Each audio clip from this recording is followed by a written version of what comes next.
Hello and welcome to Informed Entrepreneur Magazine. My name is Mike Baumstark. I'm a small business owner myself, and today I'm interviewing Alex Burns with HaveTex, which is a company I think you'll find interesting as we discuss it. Welcome, Alex. Thank you. Good to see you.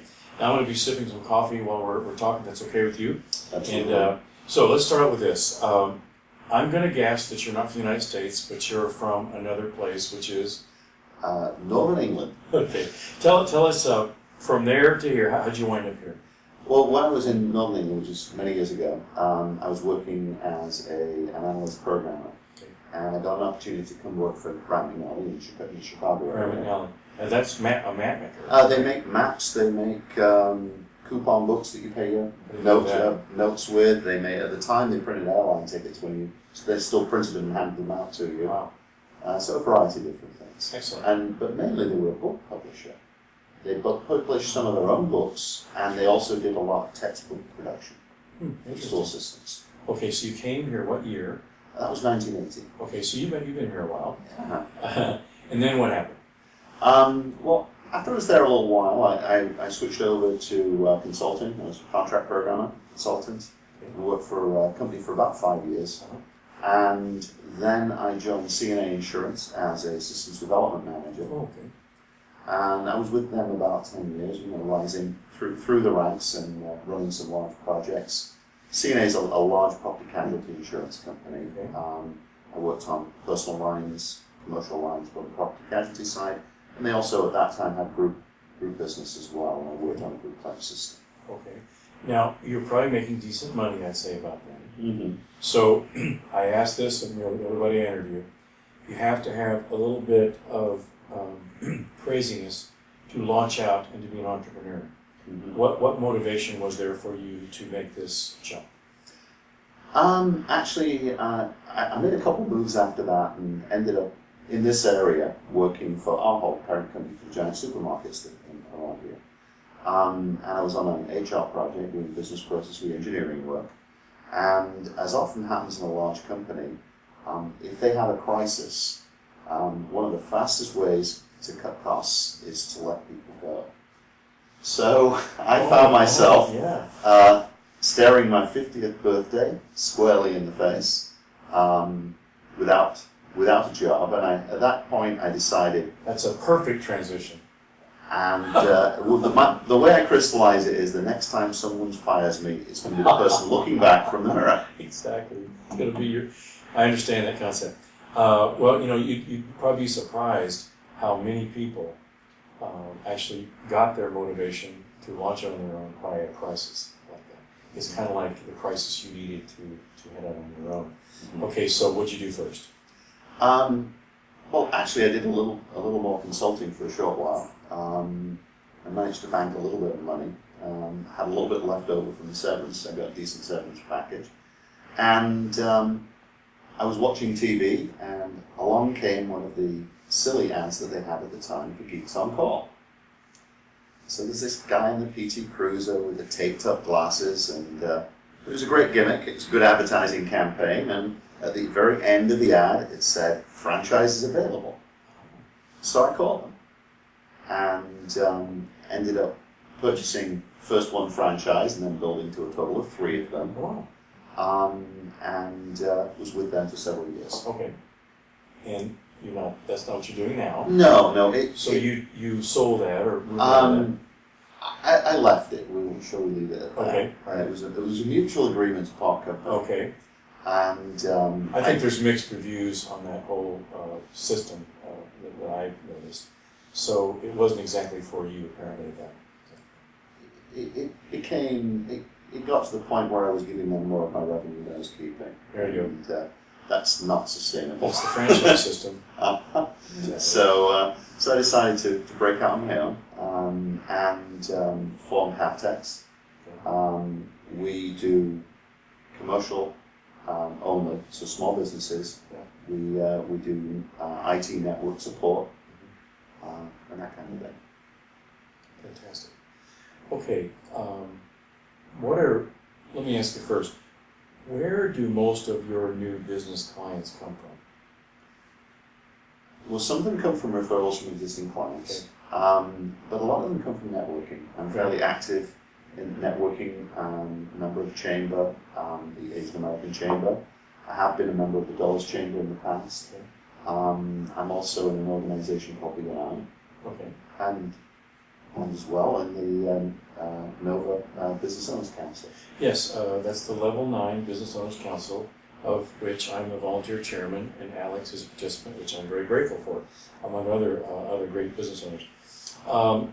Share with us one or two, and when I ask this question, I often get the response, how do I narrow it down to one or two? Mm-hmm. But share with me a couple of areas that you struggled with when you began this entrepreneurial effort.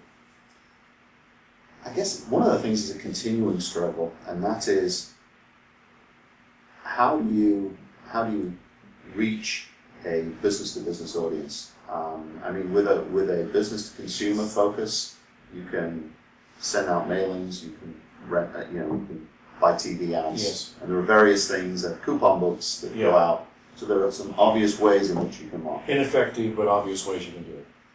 Effective to a degree. To a degree, that's right. You spend enough. Yeah, but with business to business, it's a little tougher. So I actually am fairly successul when I get in front of people. Yes. But it's getting in front of enough people to grow the business. That's the biggest challenge. I understand. And I assume you've used either employees or contractors to help you out at some point. Mm-hmm. What's been your experience with people that are working for you? You Good really or bad? The good part is, you expand. Firstly, how many customers you take care of. Yes. That's obvious. Every technician has a different background, so everybody brings something unique to the table. Those are the positives. It's also enjoyable to be able to interact with people and to be able to have somebody that you can talk to when you encounter a technical problem. Teamwork. The challenges always are that, with a small company, giving people enough opportunities for advancement, that's always the biggest challenge, because with a small company you tend to top out unless you buy it and take it over. Right. Have you had an experience where someone was a good technician for you and decided to go on his own? Has that happened to you at any point? Not that, but I've had people go to larger competitors on occasion, or go to larger companies instead of being a consultant in this field, become systems administrator for a larger company. That's a common career path that people take. Very, very common point with everybody I've interviewed is that how do you acquire and keep great people? It really is almost an art to do it. I've encountered business owners who are doing a very good job of keeping them. I've encountered business owners that are just having a terrible, frustrating time. Part of it depends on the type of industry you're in, the type of people that are typically working in the industry. It can also be the owner may have blind spots. Sometimes it helps to get another set of eyes, which is why we bring Art in quite often to look at those. Art Radke being the editor of the magazine, who does consulting for business owners and helps me and a lot of people out. Now, a couple of areas where you felt like you've had some good success in your business. What I really love to do is run across that company that's just starting up and is ambitious. So they need to build out an IT infrastructure quickly. I had a company in Chantilly. They went from 4 bare walls. They'd already found somebody to pull cables for them and build cubes for them.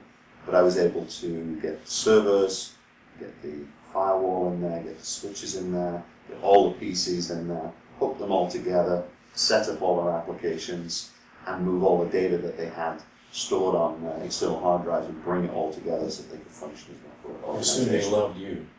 They did. It was a very successful relationship. It feels good because you probably set them up for more success than they would have had otherwise. I like to think you took care of many glitches, I'm sure, by setting it up from scratch. Yeah, I mean, I've noticed that myself, that boy, it's better to have it cohesive than it is to try to patch it together in retrospect. Can you share with us just maybe one or two insights that you would speak to the audience as business owners or people thinking of being in business, what would be a couple of philosophy points that you would say to encourage business owners?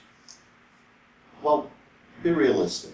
I think that there are certainly people like Bill Gates, Steve Jobs, or the newer people like Mark Zuckerberg, who will create a very large company very quickly. Yeah. But it's not the norm. So set realistic expectations. Okay. Funding. It's really, really hard to bootstrap a company without enough money to eat and live for a few months. Yes. So you need to have a little bit of money in the bank so that you're not utterly dependent on your business right at the very beginning. Of course. That's right. So startup capital, and then basically determination. Probably. That's there are times when it gets to be challenging, and you just have to keep going. Many business owners have shared with me that had they known what they were going to be hitting as they did it, they were grateful they didn't know because they wouldn't have tried it. I mean, you don't want to get a pre-briefing of the realities of everything because it might sound overwhelming. You take it in pieces and it comes okay. Now, I assume that you would say to anybody, no matter what level business they are, get your IT structure set up properly and your life is easier. Would that be a true statement? Yeah, there are some things that are, in this day and age, it's so very, very easy for people to break in and steal information. Wow. That's probably the biggest single risk to small businesses, Wow. particularly if they're processing credit cards or something of that nature. Yeah. So start with the firewall. Make sure that you've got that external security that will keep your business safe. Yes. Okay. The other thing is, penny wise and pound foolish. If you buy the $400 PC as opposed to the $800 PC with a 3-year warranty, you end up with a PC that you can't always rely upon. Is that right? So just be prepared to, as soon as you can afford to, spend money on decent equipment because it will pay you back. You'll get more life out of it. I would assume also this statement might be true that if you're working with somebody like yourself that has integrity, experience, and expertise, that you're going to get a lot for your money compared to just going out there unreferred and maybe paying too much for something, having somebody that doesn't actually complete the job as required. That's got to be an issue in this industry. It is. I've seen small companies with 3 or 4 employees that are running a large server that cost them over $10,000 that was probably 5 times what they needed to spend. Yes. And it's certainly it's a real burden until they can grow into it. And often by the time they're big enough to take advantage of it, it's obsolete. So wow, that's a bad scene. Yeah, unfortunately. Now, do you also, for the benefit of the audience or anybody who would see this video interview, do you do a consult with someone? I mean, let's say a business owner just says, Alex, I'd just like to get your view of our scenario and maybe your comments. Do you do some of that? Yeah, in fact, I'm meeting with a prospective client on Monday to do exactly that, to do some technology planning, Okay. where we look at a variety of different issues. We don't just look at what hardware they might need, but we look at how to protect them, both from people who are trying to hack into their environment, or might be. We look at backups to make sure that if something were to happen to their facility and their computers, that they have the ability to continue in operations by having the data that they need. And then we try and advise them to plan and budget for the fact that technology becomes obsolete and you do have to replace it. Okay. Now, as far as your best client, are you looking for a business that has 100 employees and 3 locations? Are you looking for a business that got 1 location and, say, 15 or more employees? What is sort of your best target client? Yeah, the way I express it is 5 to 25 PCs. I mean, you may have an organization, let's say it was a landscaping company, that has 100 employees, but really only has 10 or 12 of them in the office. Mm-hmm. That's really what we're focused on. That's the size of organizations, so 5 to 25. Once you get bigger than about 25, many organizations are better to have an in-house presence. I'd say so. Yeah. And then below 5, it's difficult for them to afford the kind of equipment and service that they need to make it worth our while. Yeah, right. And for them to feel ready to turn over the reins of their infrastructure to an outsider. What would you say? Let's say someone is introduced to you and you know they have 4 computers and 5, 6 employees. What would your recommendation be to them as to how to address their needs? Well, we probably would take them on at that size. If they're referred to you. If they're referred to, yeah, we would Yes. probably do so. But if you noticed one and you thought you could be helpful by pointing them somewhere, what would you say? Well, one of the things I would say is if you're in startup, and particularly in this day and age, look at cloud solutions. We offer some of them because they give you the ability to scale and do so on a monthly basis, and you can flex larger and smaller as you need to. So when you're in that smaller company size, it gives you a great deal of flexibility. And small companies, the principals are often out on the road talking to clients, talking to vendors. Yes. And they need that ability to access that information wherever they may happen to be. And cloud facilitates that too. And that's a much simpler thing to set up. Exactly. It's almost like getting your PCs together and hiring Microsoft Cloud or something to handle the data.